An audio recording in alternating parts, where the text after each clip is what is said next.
مسلمانوں، سب نمازیں خصوصاً بیچ کی نماز یعنی نماز عصر پورے اہتمام کے ساتھ ادا کرتے رہو اور اللہ کے آگے ادب سے کھڑے رہا کرو.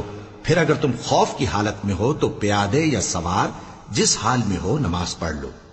پھر جب امن و اطمینان ہو جائے تو جس طریق سے اللہ نے تم کو سکھایا ہے جو تم پہلے نہیں جانتے تھے اللہ کو یاد کرو. اور جو لوگ تم میں سے مر جائیں اور عورتیں چھوڑ جائیں وہ اپنی عورتوں کے حق میں وصیت کر جائیں کہ ان کو 1 سال تک خرچ دیا جائے اور گھر سے نہ نکالی جائیں.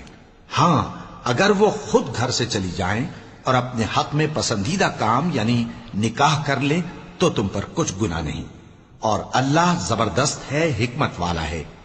اور مطلقہ عورتوں کو بھی دستور کے مطابق نان و نفقہ دینا چاہیے.